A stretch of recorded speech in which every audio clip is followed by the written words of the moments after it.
আসসালামু আলাইকুম, কেমন আছো তোমরা সবাই? আবার চলে আসলাম তোমাদের সাথে আরেকটু গল্প করব আর একটা রেসিপি নিয়ে। রেসিপিটা খুবই সহজ, তোমরা সবাই করে থাকো। তা ভাবলাম যে করছি তোমাদের সাথে শেয়ার করি। আজকে আলু পরোটা বানাবো।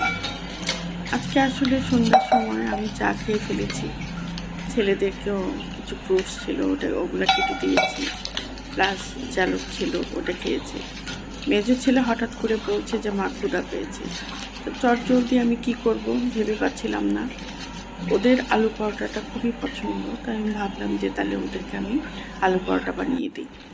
তাই হঠাৎ করেই আসলে আমার এই আলু পরোটাটা করা।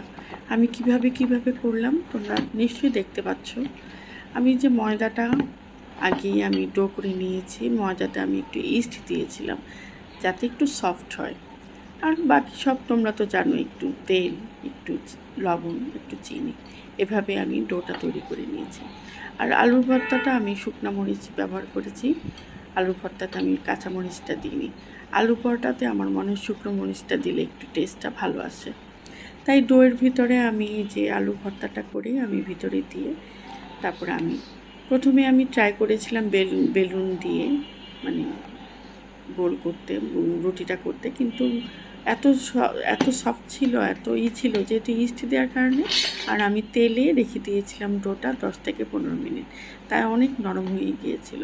তাই পরে আমি বেলুনিটা রেখে হাতে চেপেই আমি আসলে পরোটাগুলো খুব সহজেই তৈরি করে নিলাম এবং একটু তেল দিয়ে সুন্দর করে আমি ভেজে আমার ছেলেদেরকে খেতে দিলাম। আমার ছেলে তো খুবই খুশি হয়েছে।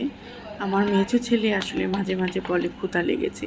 বড় ছেলে আর ছোট ছেলে কোনো ফিলিংস নেই, ওদের খেতে দিলে ওরা শুধু খায়। কিন্তু আমার মেজো ছেলেটা আমার ঘরটাকে একদম পুরা মানে মানে কী বলে মানে হইচই করে কথা বলে ঘরটাকে যেন আমার ছেলেটাই করে রাখে।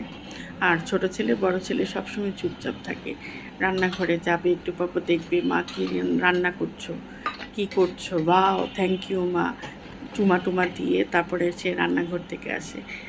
হ্যাঁ, আসলে 3 ছেলে আমার 3 রকম।